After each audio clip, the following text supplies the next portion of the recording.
It's time for Mac Geek Gab, and listener Marty brings us our quick tip of the week by saying, hey, if I have a doctor's appointment or other short duration event, I can choose a do not disturb focus on my phone and all of my devices, and then select until I leave this location or until this event is over. And this is a really great way to make sure that I don't forget to change or disable the do not disturb focus when I leave. It's great for those short use focus changes, and you don't want to find yourself stuck in a focus mode later in the day. Love this tip. More tips like this, plus your questions answered today on Mac Geek Gab 1050 for Monday, August 12th. IBM PC Day 2024.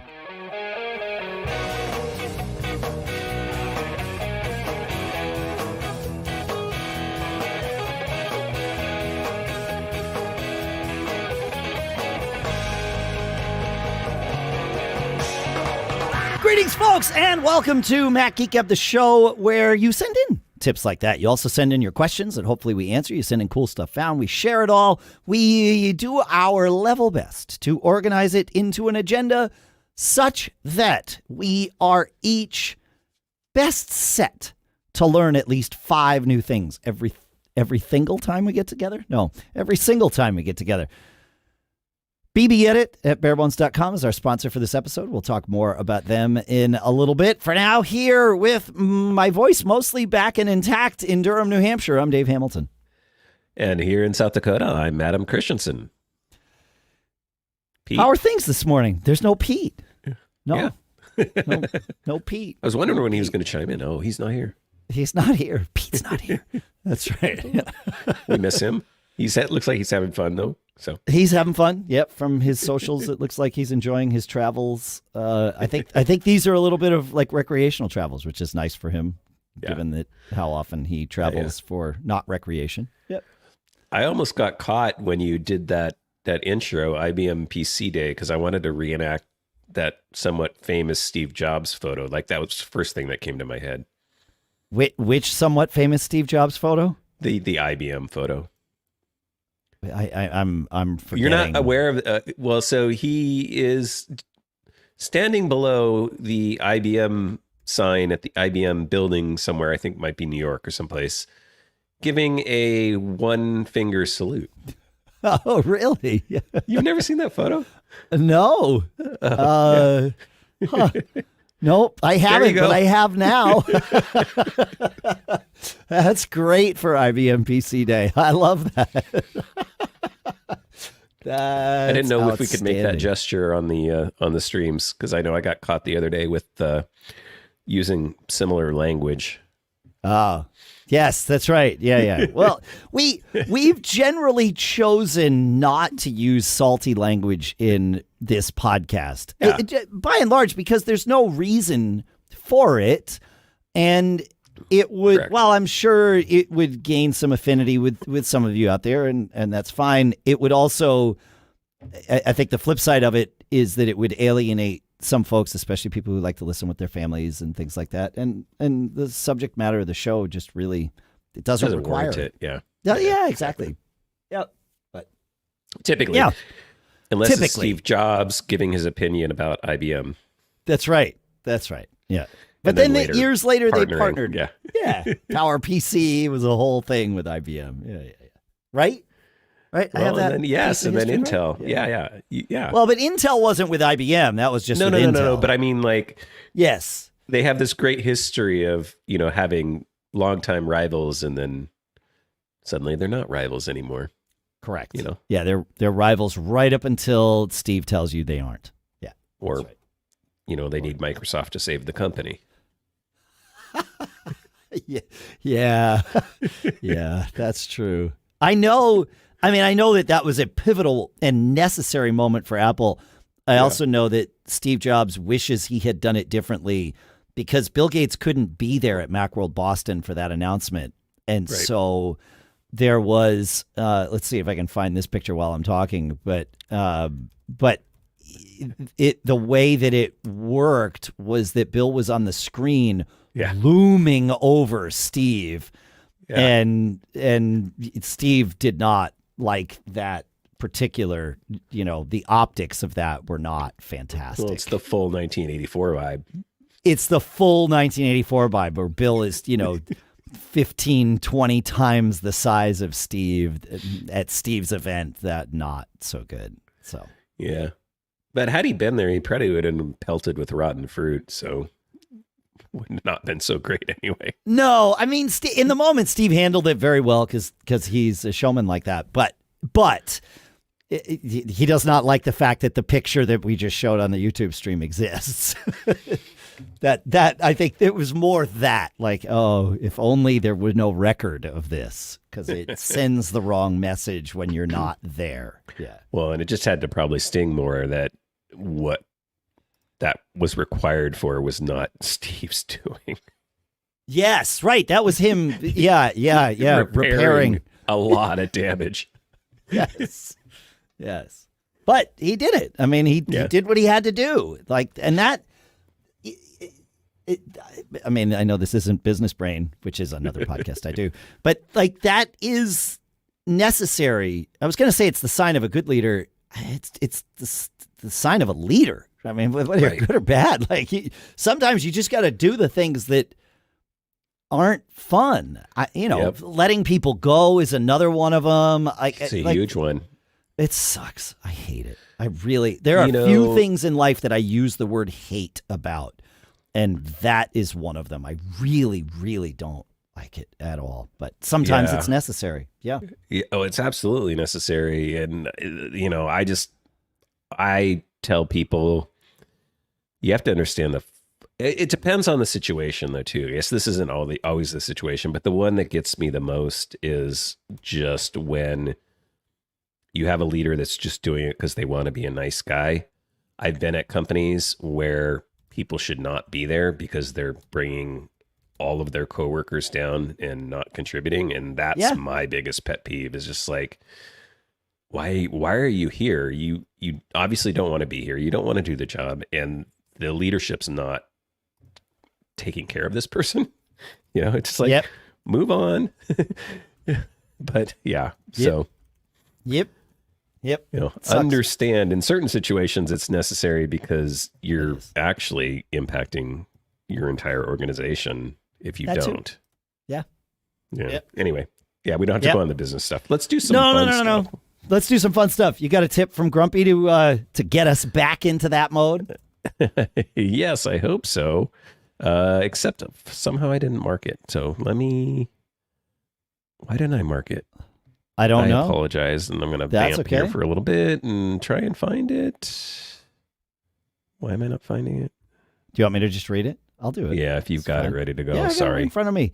Grumpy says, I love it when I learn something by accident. For a long while now, iMessage has supported replying to a specific message in a thread.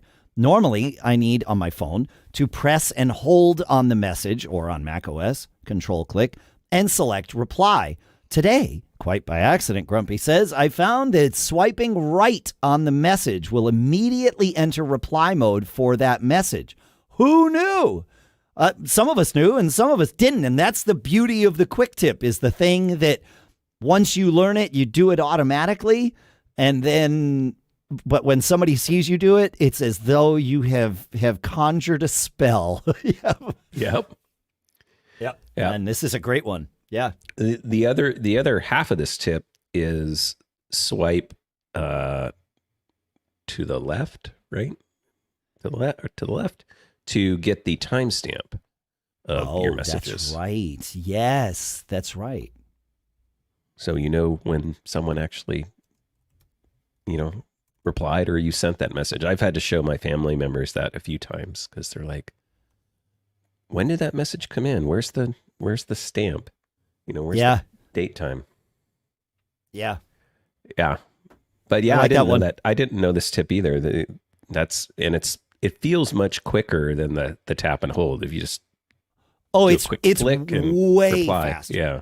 Yep. And it does work on the Mac too. If you have a trackpad, obviously if you have a mouse without something to slide on, then there's no way to give your Mac that gesture, but with a trackpad, yeah, you can do that swipe. Who's still using a mouse? No, I'm just kidding. You know what's funny is at the moment I have a wired Razer RAZER mouse that I have had in the studio for a very long time, and for some reason doing the show, I like having the mouse. I have a Magic trackpad somewhere, like right behind me.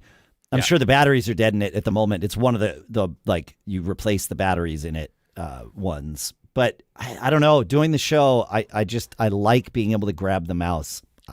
Oh yeah, no. For gaming, it's funny because I don't game heavily, but I and another Apple user that I know, we all kind of are on this server that a friend of ours runs.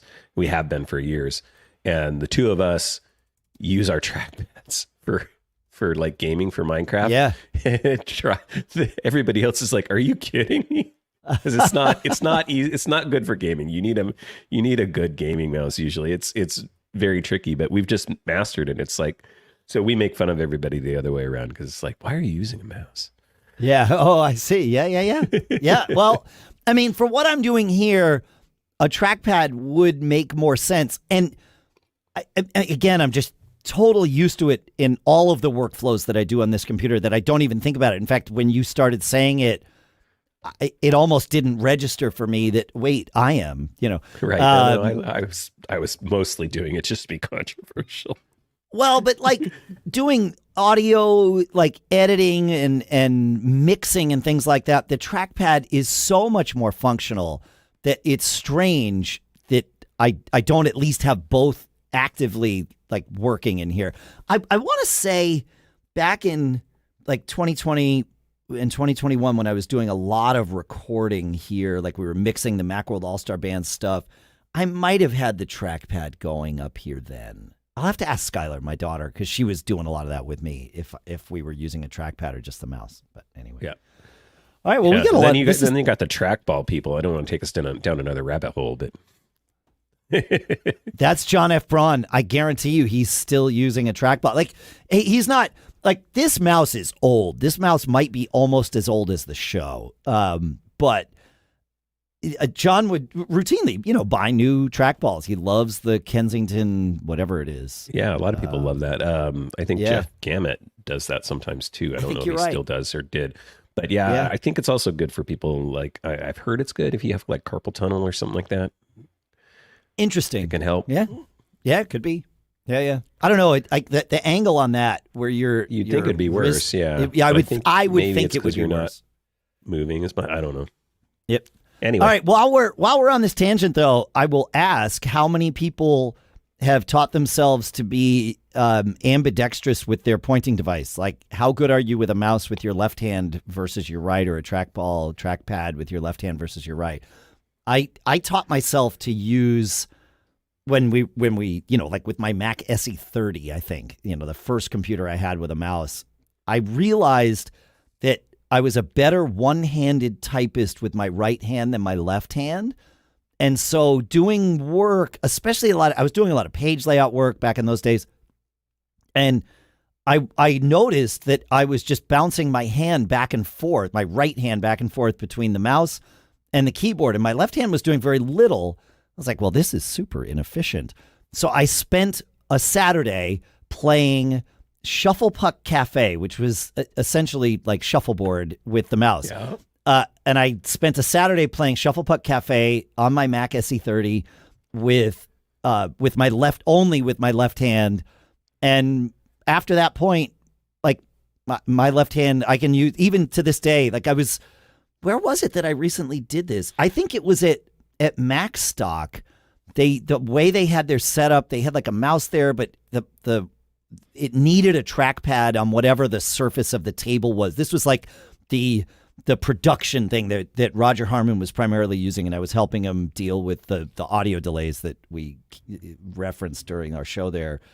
And It was like, he's like, yeah, the mouse, you just got to fight with it. And I'm like, nope. And I grabbed it and moved it over to the left because there was like something there that was a better, makeshift trackpad. And I was like, yeah, it's fine. He's like, oh, that's good. You can use it with both hands. I'm like, yeah, it's just a thing. It's really not that hard. I like you could train your left hand to use the mouse pretty well. I think. I bet. Yeah. Yeah. And it was super helpful with clients. If I got to when I was doing a lot of field work, if somebody was left-handed and their setup was like, they're like, oh, you can move the mouse over. I'm like, no, it's fine. I'll just do it over here. So, yeah. Cool. I used to switch. I don't know why. I haven't switched in a long time. Like on my own setup, I would, go 6 months one way, 6 months another. I don't know. Anyway, Tony has a tip for us in our episode of Tangents. He said, I found on my iPad, I went into the Files app and found 2 download folders. One that was in my iCloud drive and synced to iCloud drive, and another downloads folder that was just local on my iPad. And he said, so I fixed the confusion by renaming the one on iCloud to be called iCloud Downloads. And he's like, now I never get confused.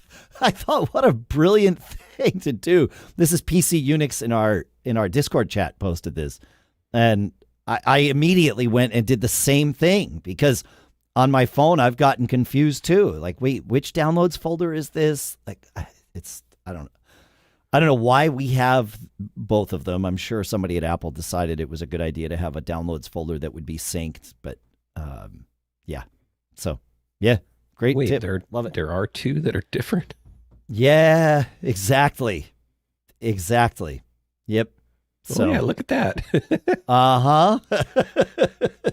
Yep, you get 2.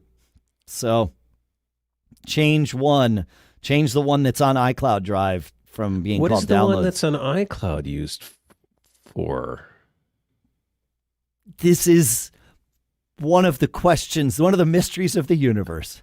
Because I'm looking at this, and the one that's in my home folder is the one that is obviously in the iCloud sync settings. That's the one that should sync because I use desktop and documents. I think, right? Yeah, I'm pretty sure that's the way it is. Yep. I don't understand what this extra iCloud one is for. Yep. I know. It's ridiculous. It doesn't make sense to me. That folder does exist on your Mac simply because it's synced via iCloud, but your Mac never exposes it to you in a way that you would choose it.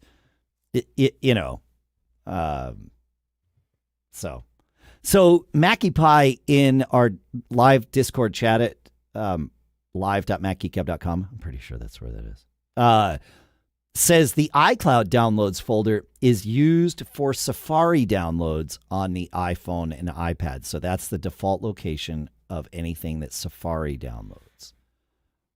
I don't know. So do those downloads folders not sync? I guess maybe not. Well, the one in iCloud syncs, but the other one does not. The local one does not sync. Right, because it's just at the root of your home folder. It's not part of the documents folder or the desktop folder. Interesting. Yep. I agree. It's interesting is the right word. Confusing is another word. Yeah. Well, I just noticed something about this that may make sense with like the local Mac one, because that's like my default downloads folder. And I noticed like there's a DMG installer in there. And obviously I wouldn't need that on iOS. Like, so if I download an app from a website or something like that, like, I don't know, maybe that was the thought process behind that. Who knows? Oh, I think on the Mac, you syncing your downloads folder would be, it would potentially fill up your iCloud drive very, very quickly. And I suppose the presumption is on iPad and iPhone, you're not going to be downloading things quite as large, or maybe even as often. I mean, I get it. Or just even things that are compatible, you know what I mean? That was kind of my thing, is like that DMG almost has no value on my iOS device. Fair. That's right.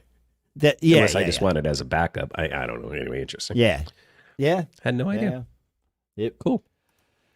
All right. Shall we go to Joe? Yeah, let's go to Joe. Joe says, today I was listening to an old episode and you gave a quick tip about cleaning your screen by turning your phone upside down so it doesn't wake up. I've used the same feature of turning the phone upside down to recommend for people who have a problem with pocket dialing or texting or updating Facebook, etc. unintentionally. My wife was one of the perpetrators of this habit. I recommended to her that she puts her phone in her pocket or back pocket when she puts her phone in her pocket or back pocket to put it upside down so that if it is locked when it goes into her pocket, it should not wake up, let alone unlock and allow her to do things by accident. I know if you have a good passcode, it should prevent it. And sometimes the problem is just that somebody has failed to lock their phone before they put it in their pocket. Somehow, my dear spouse managed to do this all the time. It has resolved most of it since she started putting it in her pocket upside down when she's at work. So the question I would have here is, is she one of those people that doesn't use a passcode or lock her phone? Because I think we were kind of discussing this earlier, and yes, when your phone is upside down, I guess it won't face ID unlock, right? So if it wakes up, it's not gonna. So that kind of makes sense to me. I never quite understood pocket dialing or butt dialing anyway, which is like, I couldn't figure out how that even happens. Because like I lock my phone before I put it in my pocket. Like I literally click the button before I stick it in my pocket. But I butt dialed somebody before, and it's like, how did that even happen? My guess is that it happened because you didn't. It was one of those occasions where you didn't press the button to lock your phone when you were putting it in your pocket. And I think I'm like you. It is part of my muscle memory to lock my phone as I'm putting it in my pocket. I do put it in upside down, meaning charging port up. Mm-hmm. And part of the reason I do that is well, that way when I pull my phone out, it's in the right orientation. Exactly. But also it gets less pocket lint collected in the charging port over time, right? Yeah, but lightning bunnies, we used to call them on the Maccast. Lightning bunnies. Although now it's USB-C bunnies, I guess. But yeah, we used to talk about clearing out the lightning bunnies. What is your favorite way for clearing out the lightning bunnies, Adam? Toothpick. Yeah. I use a plastic toothpick. I am not too proud to admit that I have done it with a metal paperclip before. Ooh. I do not recommend. This is do as I say, not as I have done. If I can avoid anything metal, obviously that is what I'm going to do. But I think I was traveling once and couldn't charge my phone because all the lint had just gotten impacted. Yeah. Right. So it was like, well, I'm just going to risk it and do this. So, yeah. You just reminded me. So I don't know why I didn't think of this. Like literally, I think it was last night or the night before. So we have a cord that we can plug in from a chair in our living room. And my wife goes, "Oh, I think this cord is broken," because when she would wiggle the thing, her phone would stop charging. And I'm like, I've never had an issue with it. And I plugged it in and mine was fine, wiggling the cord and stuff like that. And I said, I wonder if your port's broken. But now I'm realizing it's probably just got crud in it. So I need to go see about just clearing it out. It's just not making a good connection. That's probably more likely than the actual port is broken. I mean, port could be broken, but it's probably just the lint. Yeah, the lint. I'm sure it is. Yeah, absolutely. Yeah. It's at least a thing to try before I take it to the Apple store to try. And if you haven't done this before, I will advise, you really have to dig in there. Like, this lint is impacted. Yes, because you're putting the cord in. You're shoving it in there. Right, exactly. And so when you go to dig it out, really dig in there, which is why it's way better to do this with something plastic. Of course, you have to be careful that the tip of your plastic toothpick doesn't break off and add to the crud that's in the bottom there. So yeah. Yeah. Now I'm curious because I don't know if I've ever really done this. I said lightning bunnies because lightning was pretty easy because there's nothing in the middle, right? The contacts are on the outside. Yeah. But now with USB-C, it's got to be harder because that's a tight space and it's got the thing sticking out in the middle, right? Yeah. Yeah. Yep. Yep. So I don't think I've ever de-lightning bunnied a USB-C port yet. Yeah, my guess is it would be less of an issue because there's that thing in there. But you're right, I haven't de-linted my USB-C phone either. Yeah, man, I don't know what to do if I need to though. I need don't even something. think a toothpick would fit in there, and you definitely wouldn't want to like go heavy because you bend that I'd worry thing. about bending or snapping the little thing in the middle. Yeah. Yeah. All right. Last week we announced, and it's still the case, our giveaway for August, which we're giving away. We partnered with the folks at Reincubate who make Camo, and we are giving away with them 5 licenses of Camo. And many of you went to sign up, and many of you were able to do so. But a lot of you had a problem signing up at macgeekgab.com/giveaway because Apple's iCloud private relay was causing a problem with our giveaway provider. I think, and it's just a service provider that we use to manage the engine for the giveaways, which is great. I think there were 2 problems happening. The good news is it's solved. One problem, I think, was that our giveaway provider was flagging anyone that was coming using even Safari's tracking protection as using a VPN, and they weren't letting you sign up.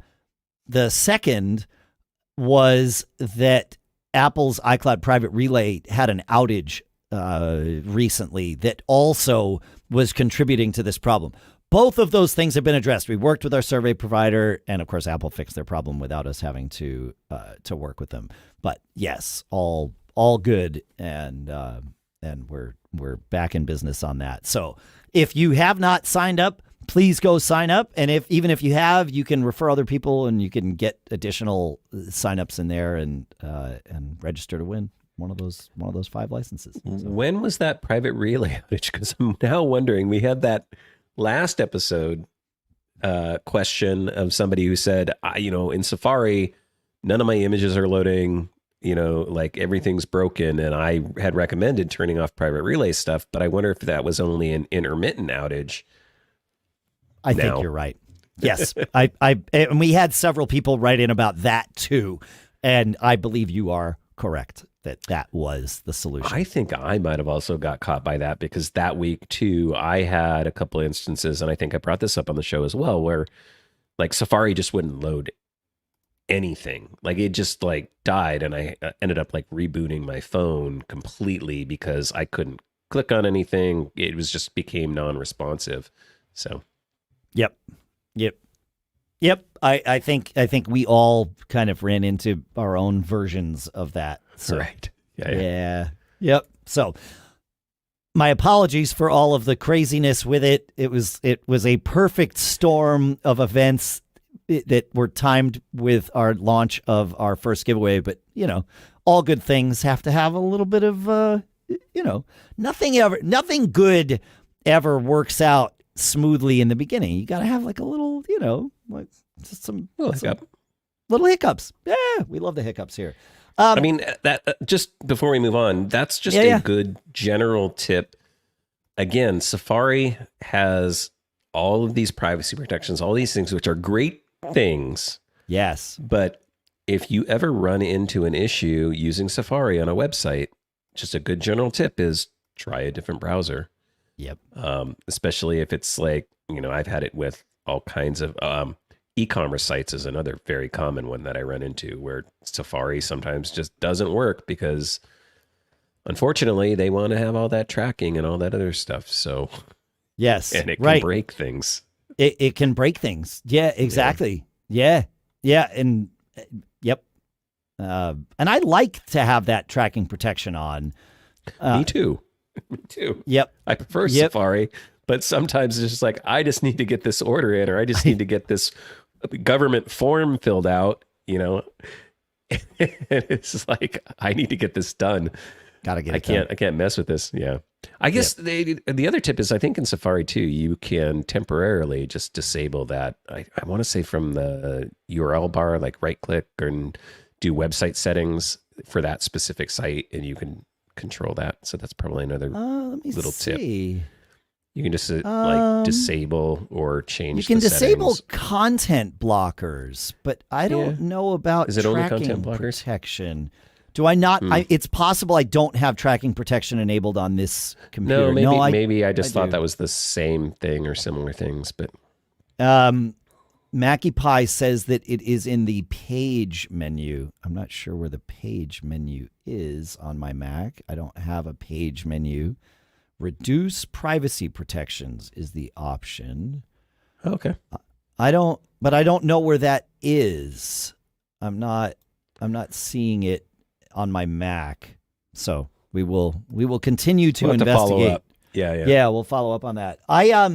Speaking of new things that Apple's doing, I mentioned I have been running iOS 18 beta on my daily driver iPhone 15 Pro, and I took the option to jump up to 18.1 so that I could get in on the Apple Intelligence beta.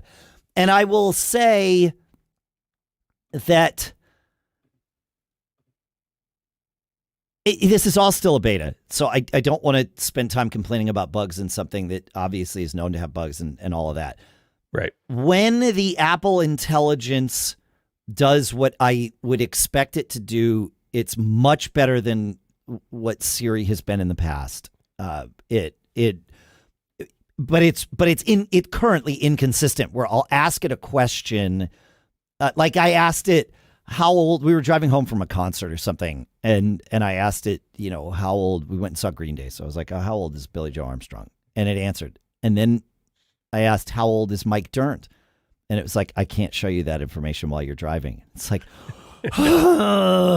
okay, cool. But like, I know that it's going to get better. It has to get better. Otherwise, Apple's out of this particular game, right? So yeah, that's what I say. When it works and when it's doing the things and when it can, and I've asked it more complex things and had it synthesize data together and give me answers and things like that. So that part of it work in progress, and we all know that, but the glimpses that I have seen of it show hope. And it's important to note that the ChatGPT integration is not there yet, even at least in the betas that I get to run. So like there's a whole other door waiting to be unlocked here. So that part's great. But I did notice two things that I wanted to talk about. Number one, the flashlight on again, this is my same iPhone 15 Pro that I have had for a very long time. Well, since the fall when I could get one. The flashlight, when you bring it up, it has a new interface, and the interface has the ability to set the brightness of the flashlight like we've always had. And then also you can set the width of the beam of the flashlight. I don't know how this is possible. Like, this functionality clearly has been there in the phone since it was built, and I never noticed it in iOS 17, but it's certainly there in iOS 18. You can set the beam width to be wide or narrow, and then you can set the intensity. And the interface is much smoother than it ever has been before. So I like, that's a cool thing that I think is coming to iOS 18, and I liked it. Do we know if the beam width feature is limited to certain hardware? I would imagine that it is, but I don't know that. Yes. Yeah, I'd be curious if that's only an iOS or iPhone 15 thing, or how far it may or may not go back. Yeah. Well, if you know, feedback at macgeekgab.com. Let us know. I'm curious to know, because What was that? I think you said feedback at macgeekgab.com. I said feedback at macgeekgab.com. That's right. Gotcha. Okay. Cool. Porthos John in the chat says also running 18.1, and this might work on previous versions of iOS too. When you get that I can't show you that information in the car thing, Porthos John suggests retry the request with read to me the results of this, and he says it works some of the time. So that I will remember that in my moments of frustration, my blind rage at Siri. I will ask her to read to me. Yeah. Yeah. The question is, can you do that as just a follow-on statement, or do you have to say, read to me the age of, what is the age of so-and-so? Yeah. The whole request. Yeah. I will try both. It will invariably come up.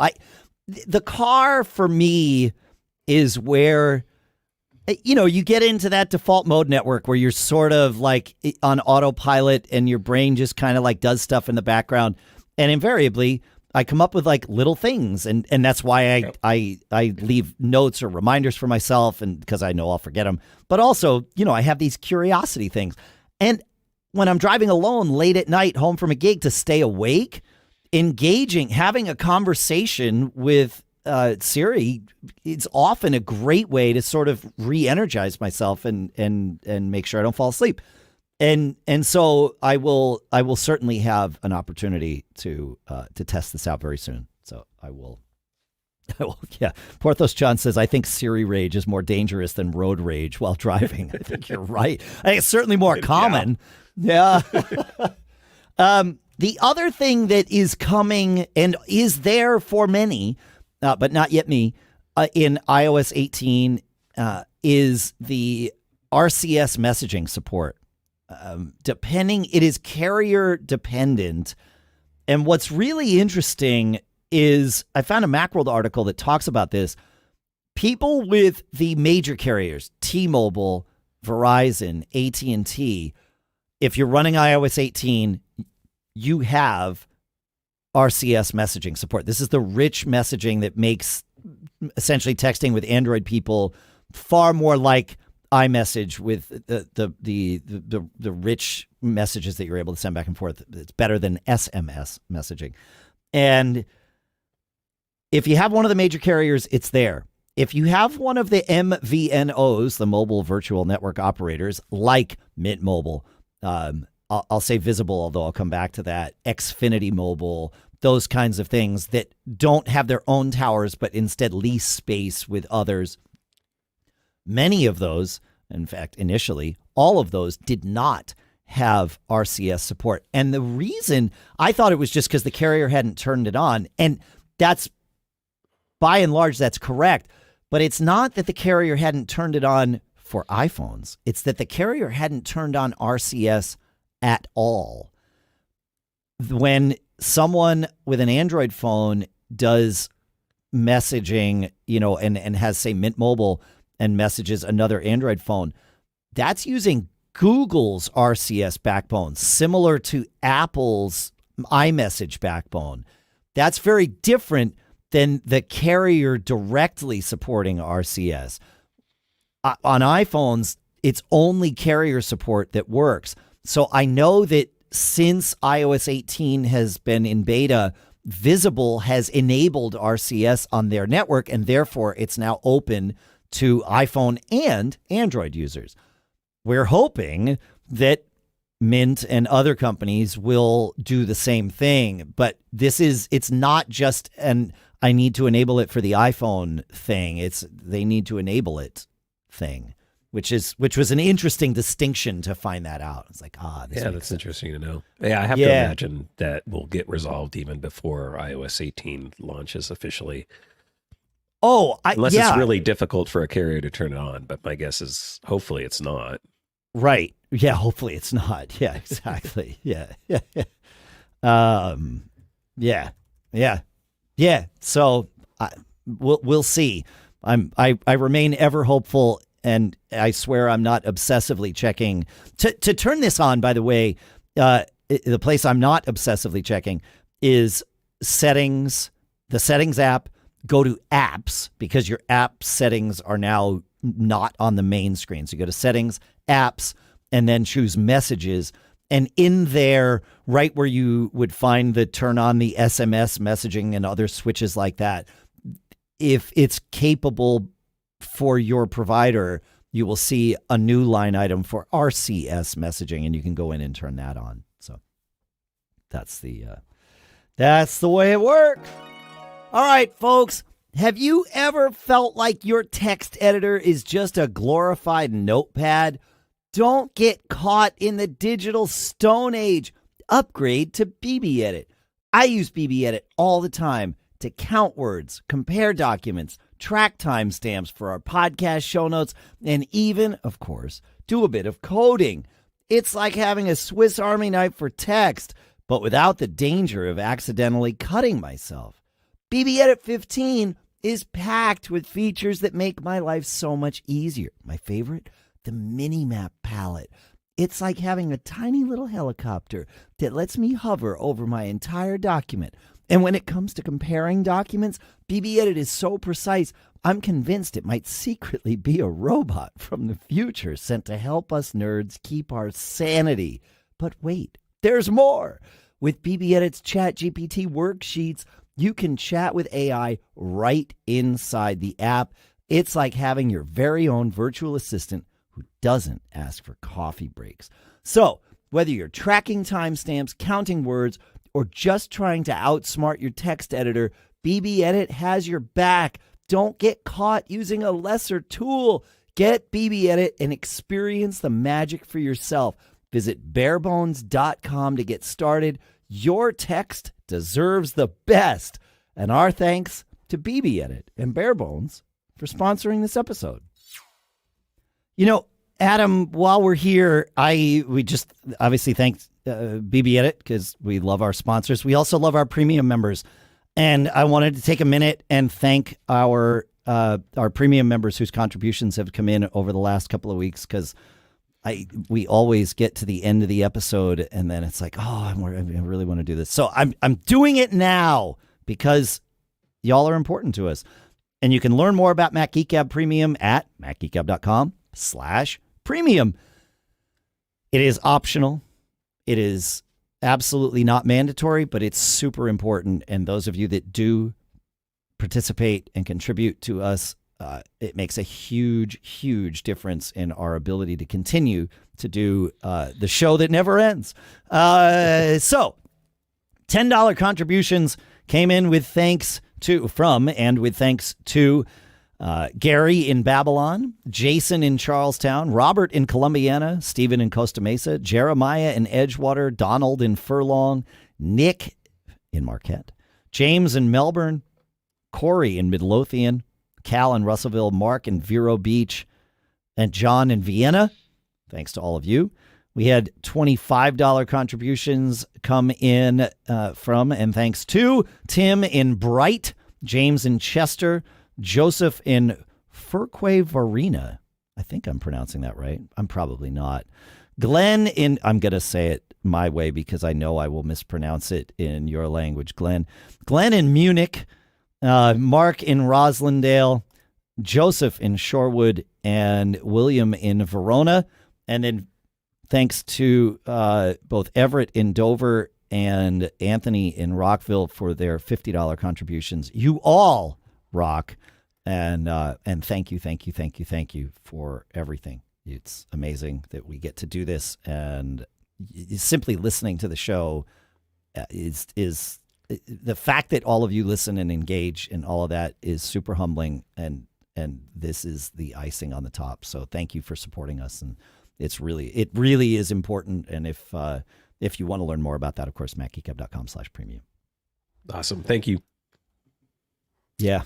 Thank you. All right, shall we do some questions? Yeah, Andy has a question for you, I think. He says, on Mac Geek Gab 1049, Dave mentioned that some ISPs are starting to offer home internet connections that are more than a gigabit of bandwidth. That got me wondering, how much bandwidth is actually useful to pay for? What kind of use would a connection of even 1 gig really make, or what kind of use would a connection of even 1 gig really make a difference for? My thought, has been that in most cases, whenever I've looked at download speeds, it never comes close to saturating even a 250 meg connection. My assumption is always been that there must be upstream bottlenecks outside of my house. So when is it worth paying for more? I'm wondering if any of you have thoughts or experiences on that topic. Obviously, as a geek, I want the bigger number on the bandwidth, but I would also like a smaller number on the invoice. Yeah, me too. Because I pay for a gig and it's not cheap here.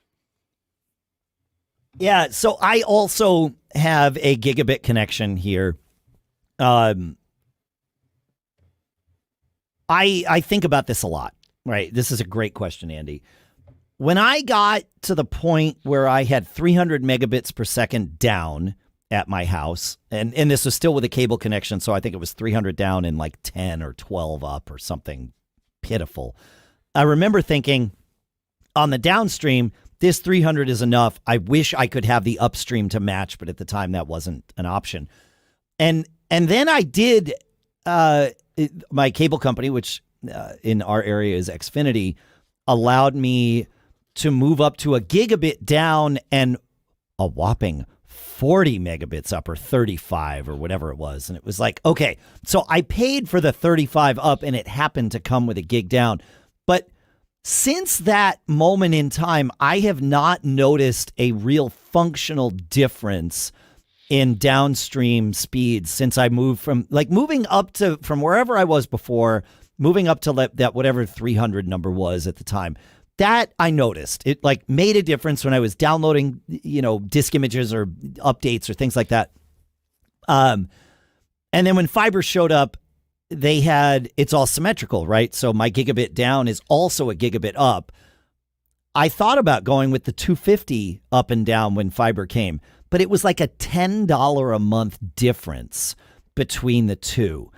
And so I was like, well, I mean, for $10 a month and I get to say I have symmetrical gigabit fiber, well, I'm going to do that, right? But if it had been half the price, I would have absolutely just gone with 250 up and down and probably wouldn't notice a difference. I think if you told me today, hey, look, we've been lying to you.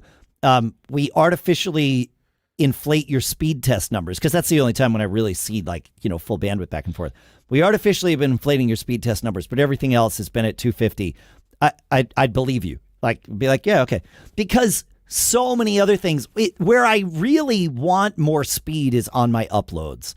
And like when I'm uploading the show or whatever, even uploading the video, or not the video, the audio of this show. I can't upload the video to Apple. Uploading the video or the audio of this show to Apple, it rarely goes at gigabit. And Apple is like the best one out there. It's usually more like half a gig is the speed that I get when I'm uploading. When I upload the video of this to Spotify, it goes at like maybe 300 megabits per second. Like there's other things on the internet that slow this stuff down. So, yeah. I do notice. To answer the question, how much is enough? I can certainly only answer that for me. When I'm at a hotel that has like 50 megabits per second or slower, I notice it. But above 50, when I'm getting to that, it gets close to 75 or 100 megabits or above at a hotel, it just feels normal to me. It's like, yep, it just works. So but I love having more speed.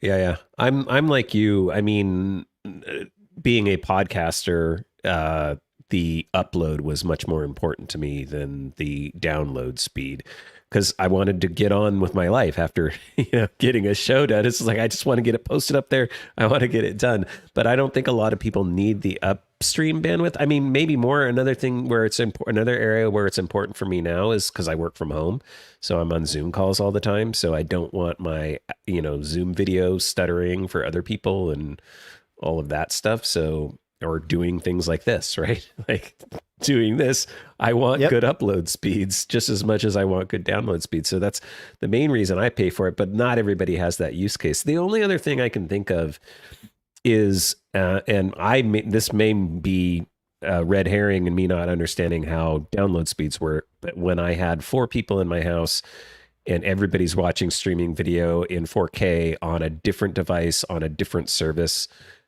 it just felt like we didn't run into those issues where like we were running out of bandwidth. So for sure. Yeah. During COVID, when everybody was, streaming or online or doing all the things all day, I mean, it was like we were running a small office at our homes. Yeah.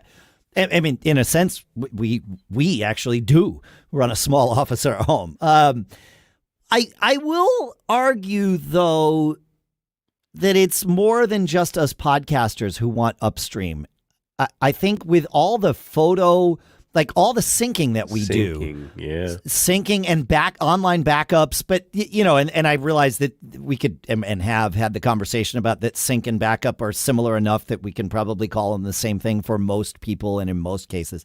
But that syncing of photos, I would notice it when I was on my whopping 10 megabit upload connection. If we went out to somewhere where all of us were taking pictures, and then we got home, as soon as our phones saw the Wi-Fi connection, they would all start like barfing all of those pictures up to iCloud. That's just how it works. And if I sat there, my wife sat down at our computer to check our email, it would be slow for the first, 10, 15 minutes that we were home while the upstream was just soaked with all of that. So I think upstream matters. The symmetrical nature of fiber is, I think, the best part about fiber. Even if you buy the lowest speed tier, you're going to see a huge difference. Even if your speed tier is a lower download speed than you used to have. Like if I had gone from 300 to 250, I think I still would have experienced a better internet experience than I did with the limited upstream with cable. We have heard from Xfinity that they are rolling out something either symmetrical or closer to symmetrical for people because they have to compete like with fiber. Otherwise, like people are going to do what I did. I have 3 fiber providers available at my house now, and then cable. So, and I live like, it's weird for me to there's a university here, but that COVID is why we have what we have, not the fact that there's a university here. Yeah. You have, I bet you have better pricing. That's my only complaint here. We've got one provider and it's not cheap for a gigabit. Oh yeah. Yeah. I was paying $109 a month or something to Xfinity for their gigabit down connection and 35 up. And now I'm paying Fidium, which is consolidated, $69 a month for our gigabit symmetrical. But I could be paying Breezeline $59 a month for symmetrical gigabit. Yeah, they just had that problem with their IP addresses, and I couldn't buy concert tickets, which is a disaster. So you don't even want to know what I'm paying. What provider do you have out there? I have, I don't know if I want to say because it'll dox me. Okay, that's fair. All right, fair enough. A very local provider. Got it. But it's the only one that has gigabit fiber, and I pay $175 a month. Whoa! And that's symmetrical. Yeah. Okay. And they just came out with their now I can get 2 gigabit if I want, but it's I think $240, and I'm like, no, I don't need it. Yeah, I didn't feel the need for the 2 gig connection until we were at MacStock, and listener Dan showed us his speed test numbers, and it was like, oh, look at that. Like you get, 1,800 up and down. Like that's amazing. I need that. I don't need that. You don't. No. In fact, it was kind of funny because Dan, as with many homes, most homes, in fact, doesn't have Ethernet run throughout his house. And so, from his office to get to his network rack, which is where his like Synology disk station is and stuff, it's a Wi-Fi connection. It's a pretty good one. Like he's getting, he's using Wi-Fi 6E or whatever, and he's getting, I think, 1,000 or more, like gigabit or faster.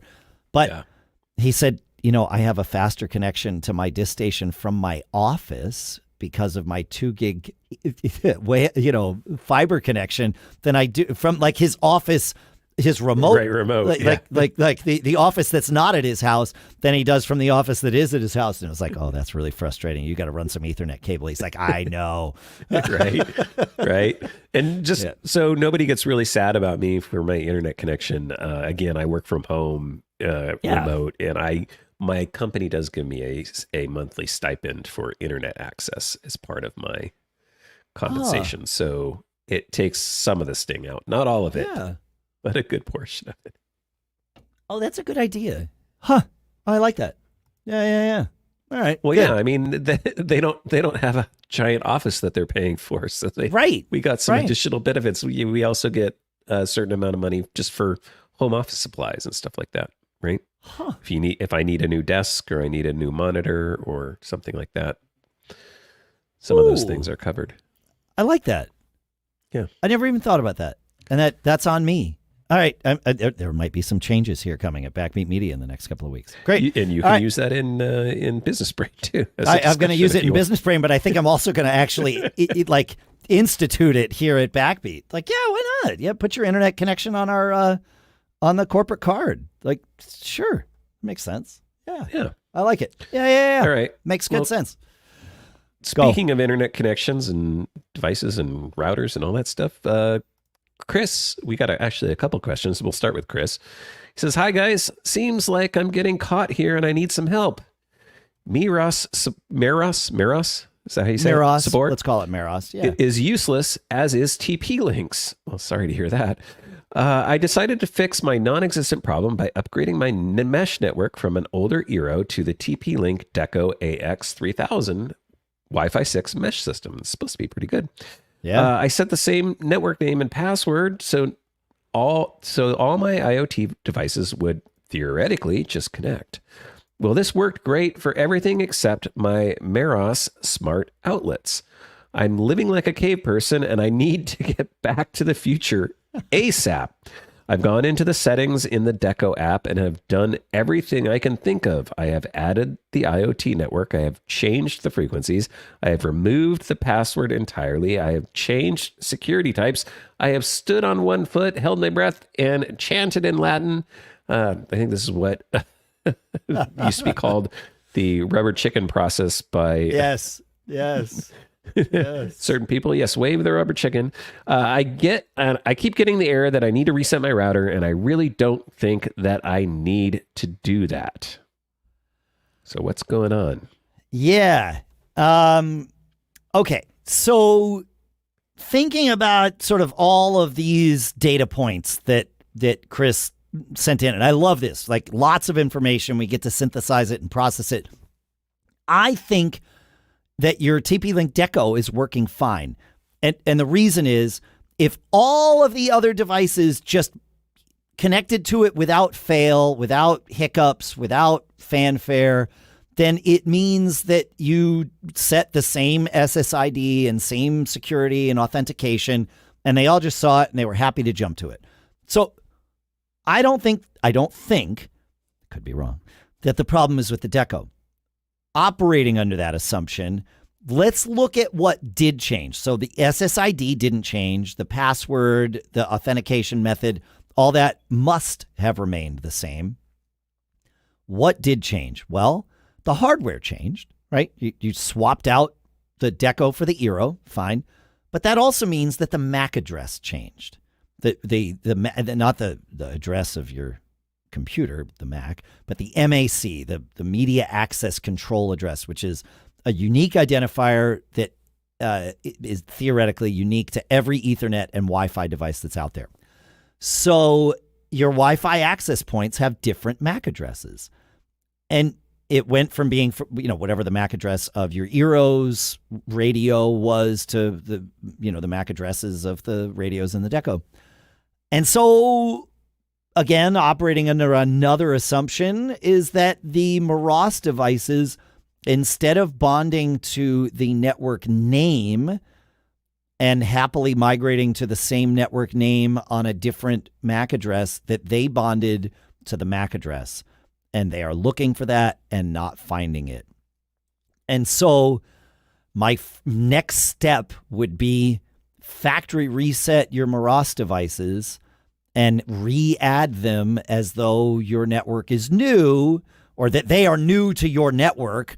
And hopefully that does it. Hopefully there's not like some thing where it's tied to your Maross account. I mean, it's HomeKit, I believe, these Maross devices. So they should inherit what your phone tells them to inherit. That's kind of where I go with that. Yeah.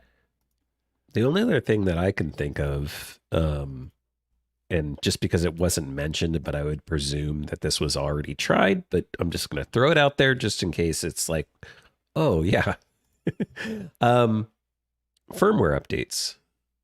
Oh, for the Maross. Was that checked to see if there's a firmware update that got missed? that's a great idea. Yes. Yeah. Who knows? Right. It could very well be something where the Maross, whatever the unit is, whatever Wi-Fi chip they put in there, is somehow incompatible with whatever TP-Link is doing. I have, even saying that out loud, I feel like I have to walk back that statement, because it would be so atypical for those two brands especially to not be using stuff that's standardized enough. I mean, they're so widespread. And I have a bunch of Maross devices, and I want to say that I have some Maross smart switches, and I change networks here all the time. And I think they hopped back and forth in my recent test, bouncing between Outtro and Synology. Again, same SSID, same, authentication, that they bounced back and forth just fine. So I don't know. But the factory reset of the Maross would be the thing. So, Dave, I yes. have a premonition. Go. I feel an Allison email in our future. What's the Allison email going to be about? Just because we're talking about Maross and issues. That's right. Yeah, that's right. Allison doesn't like Maross stuff, right? I don't know why. She's going to have an opinion about why this is happening, and I love that. I welcome it. Feedback at macgeekgab.com. I want to know. I love to learn these things. Yeah. Yeah, me too. Yeah, it's great. Just making that prediction now, but I could be wrong. You're probably right. Yeah. Thank you for all of your feedback, everyone and Allison. Yes. So I might have a problem. What's your problem, Adam? My problem is Notes has become unresponsive. Okay, I think it might have come back. Notes was being unresponsive. Oh, that's bad. That's bad. Well, is Notes responsive enough to take us to Clif? No, that's my problem. I can't get Okay. Here. I got it here. Good. I think. You sure? No, it's like literally not responding. All right. I'm going to quit and restart it. But yeah, if you can read it. I'll read Cliff's question for us, of course. I got Cliff writes and says, let's see. Yep. I got it. I got it. You got it? Yeah. Yeah, but now I'm trying to figure out where I think it's Cliff's second topic in his question. Yeah, about IoT devices, right? Yeah, I got it right here. Sorry. Oh, great. I just had to quit and restart Notes. I listened to the pod while commuting, and this episode had two topics that compelled me to respond. One, the question regarding unmounting drives when using your home setup for a work computer. My answer is don't do it. This may fall under the category of don't get caught, but in general, your employer owns all the data on your work computer, and that can extend to data services mounted by your work computer. And I realize we want to talk about the second part of this. No, but that's a good thing to bring up. Like it is, make sure you understand your employer's policies before you connect personal data to your work devices, for sure. Yeah. Yep. And then he says, that leads me to my second topic. You had a question regarding upgrading from an Outtro to a Unify, which I want to hear much more on. Per the above rant, I would love to have separate networks, VLANs, for my home use, guests, IoT devices, and work computer access to keep security clean. Can you extend your response to discuss the best options out there, Unify, etc., which make it easy for a non-network geek to set up separate channels for your Wi-Fi needs? I actually need the answer to this question too, because this has been daunting me. Thanks as always for the fun and useful pod, and I hope Pete's daughter made it home. Yeah. I believe everything worked out okay with all those flights that were going on during the last episode. Yeah. So looking for the non-geek way to set up VLANs for IoT devices, my advice remains there isn't one. Don't do it. But in fact, I would expand and use that same answer. I mean, there are ways to do this, of course, but my advice would remain the same to people who want the very geeky way of doing this. And that is, don't do it.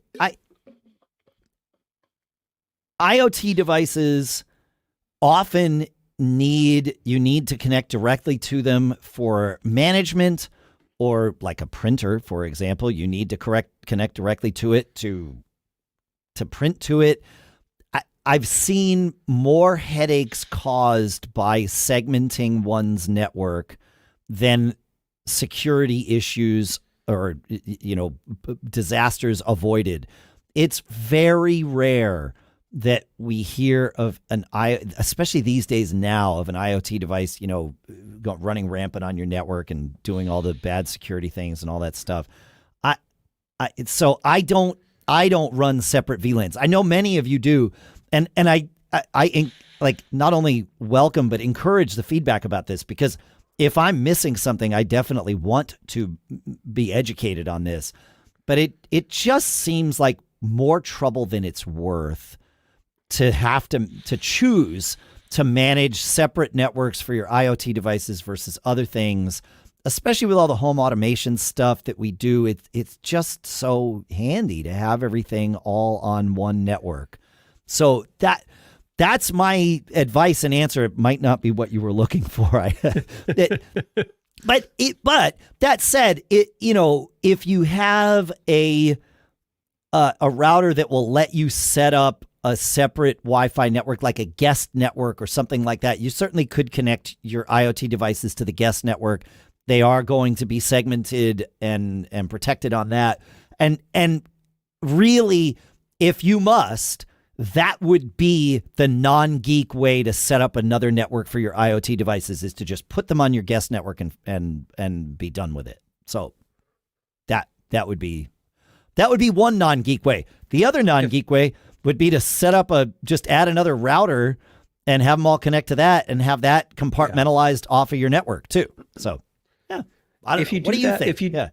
Well, okay, so I have a question about that. So I think that's great advice. I'm curious how that works. So if I put all of my IoT devices on my guest network, I'm assuming because there's a internet access point, say at least for my HomeKit, I just don't know how this works with other devices. Like, can I still control those devices from my my phone and my HomePods and stuff that are on my main network, through S-Lady and all that other stuff? Or am I having to switch networks to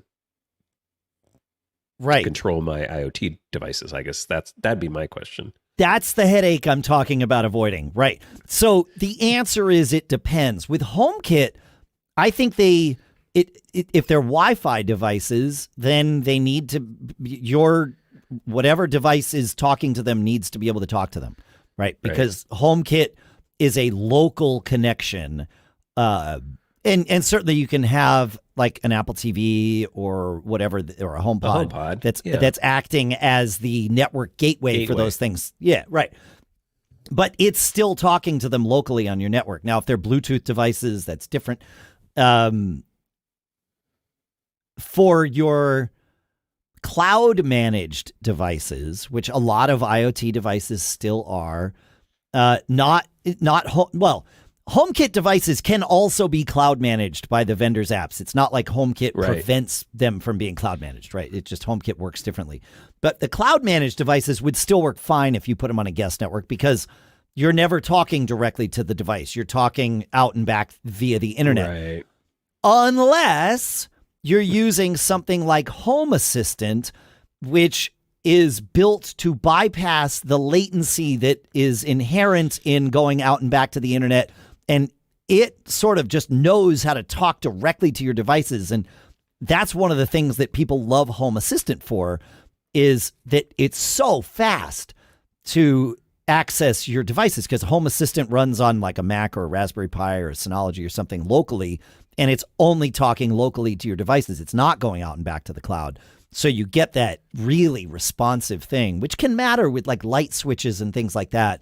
If you got a smart switch, you push it, you don't want to have to wait. Even half a second feels weird until you're used to it.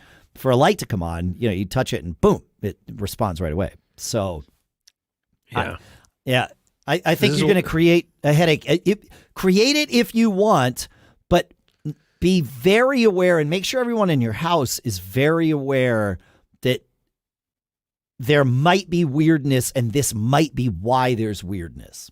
Right. That's it. I mean, I solved the inconvenience security factor a different way, which is I made the conscious choice that I was only going to buy and use HomeKit devices.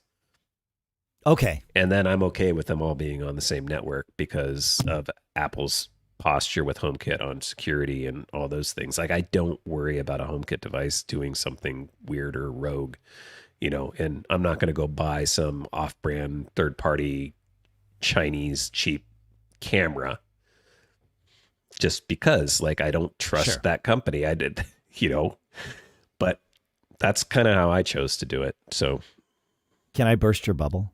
Yeah, burst my bubble. So the issue is the false sense of security that HomeKit devices bring. You are absolutely right that the HomeKit protocols are local on your network and therefore very secure and all of that. But as we just mentioned, devices that support HomeKit can also support web-based, cloud-based control from the manufacturer, A-Lady control, the Google Assistant control, all those things. And so you can have a device on your main network that is HomeKit capable and HomeKit linked, but also talks out to the internet via its own thing. So, and this is why buying brands that you know and trust would be the way to mitigate this. Sure.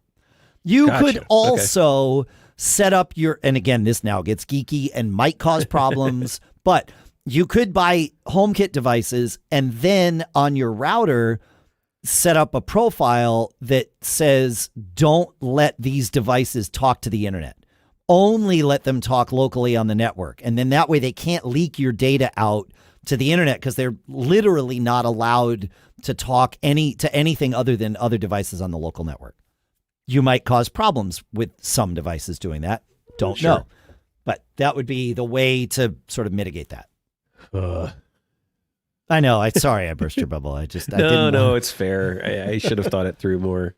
And now you've made me think it through more. So that's great. That's what we do on this show. Yep. For better and for worse. Yep. So cool. Yeah. Yep.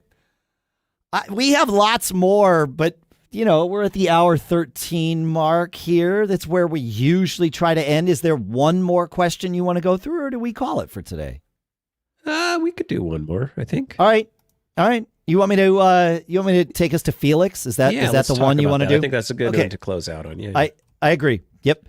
All right. Felix asks, I'm having trouble with my photos library because it's on an external drive, which obviously means I need to have that drive connected every time I want to open photos. And of course, even if you don't open photos, iCloud Photo Library needs that drive attached no matter what. So you can't even quit photos and eject it. He says, I originally moved the library to the external drive to organize my photos, but I ended up adding a lot more photos, and the library has grown to about 500 gigs. I want to move the photos library back to my internal drive and use the optimize feature to save space, but my internal drive doesn't have enough room to bring 500 gigs back to it.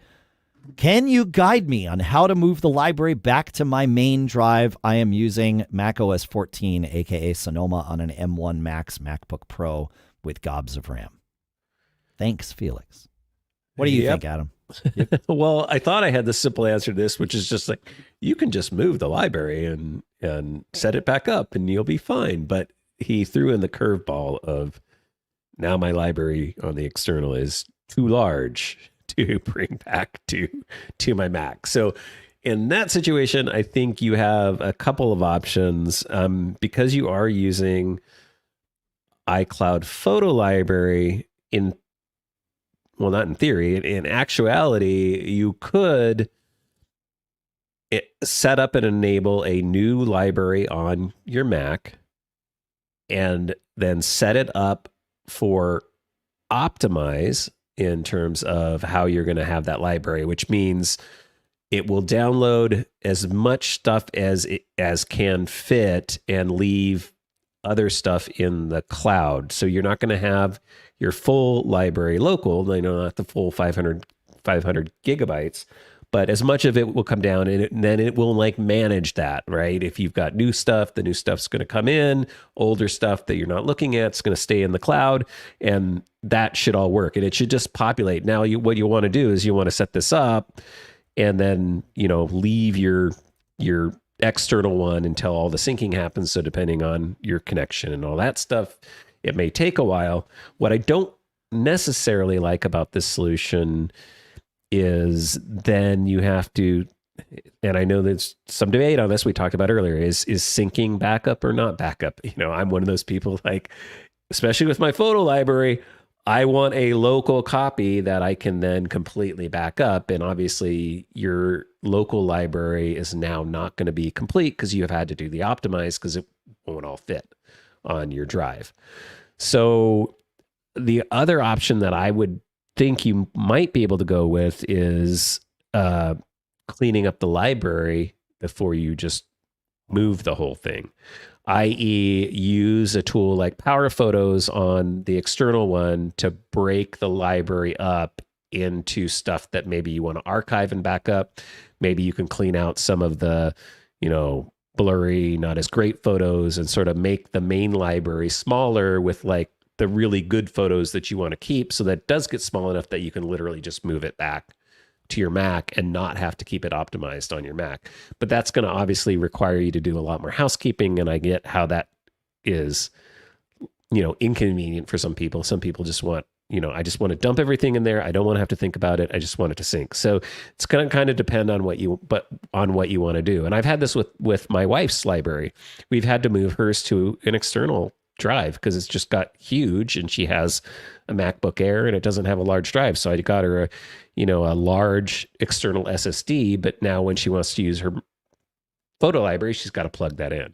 Yep. Right. When she wants to sync things. So you're trading, different kinds of inconveniences and management depending upon what you want to do. But I always want my iCloud photo library local, and I want it completely synced on my Mac because that's the one that has all my backups. So you have some options here, but that's what I would think. I don't know about you, Dave.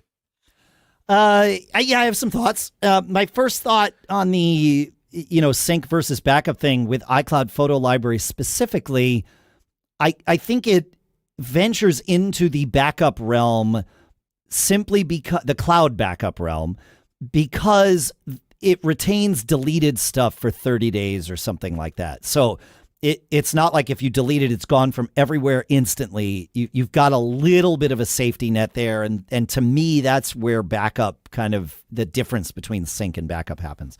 And of course, if you're using optimize, that's not sync, because sync implies that it's in at least two places. And when you turn on optimize, it's only in one.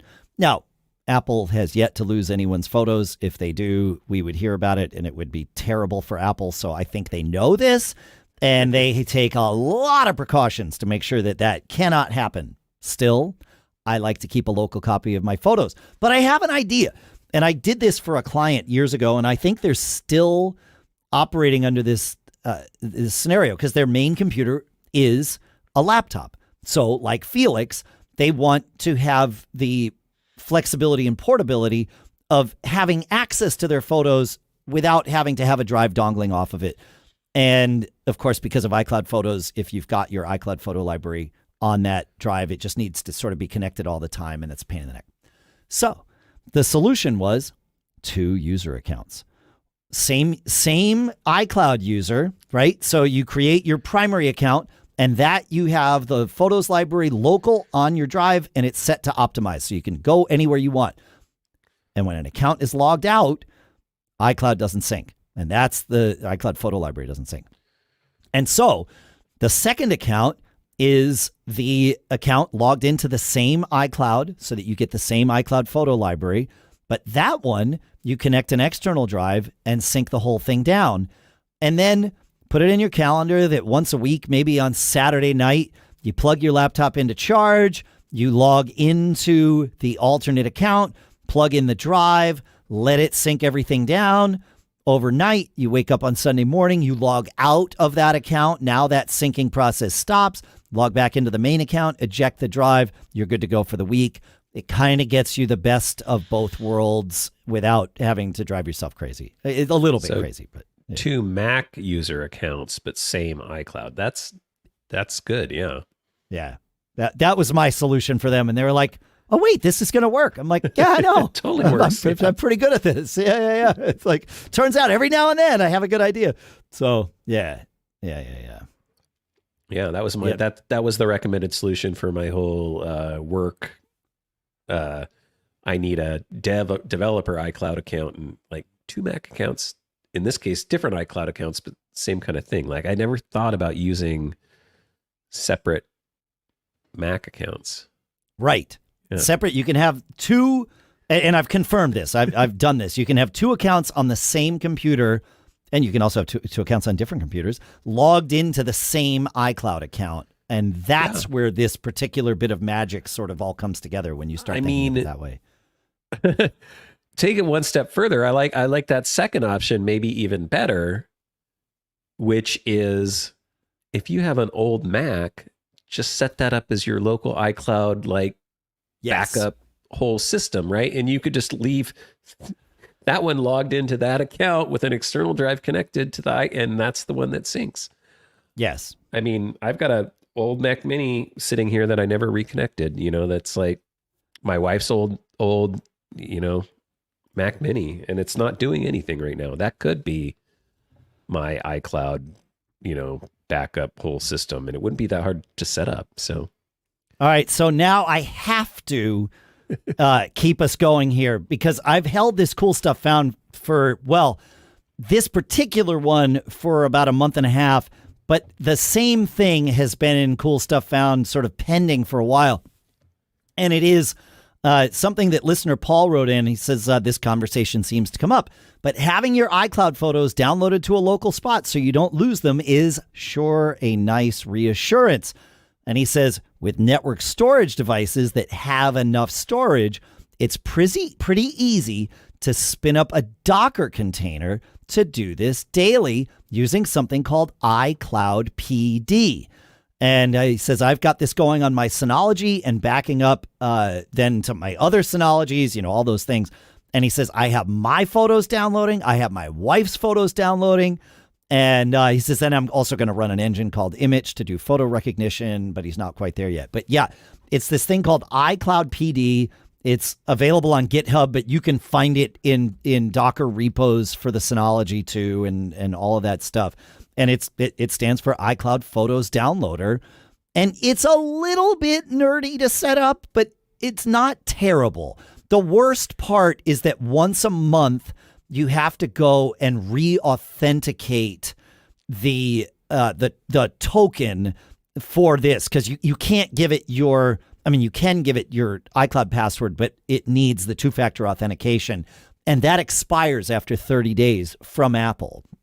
So you need to just, go in once every 30 days and sort of re-authenticate it.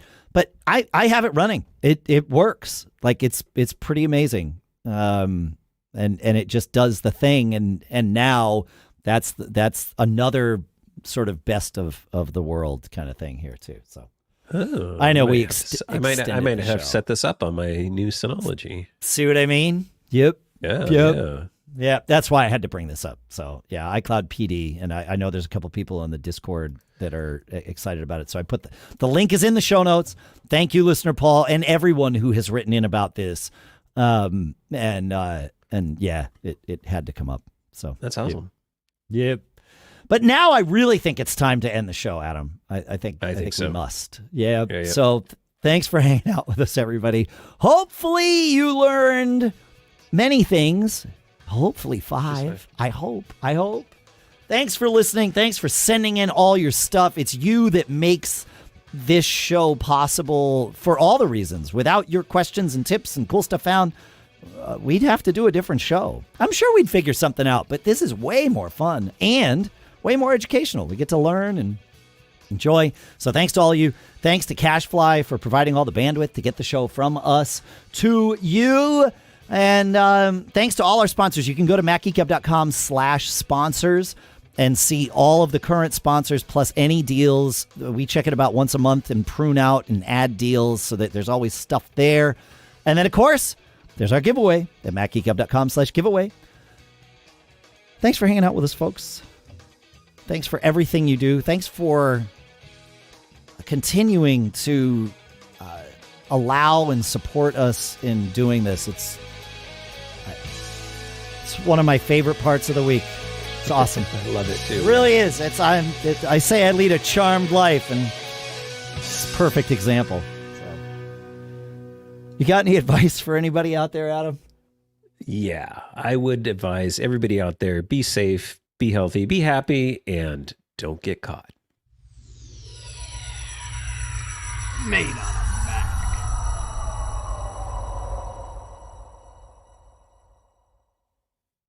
Later.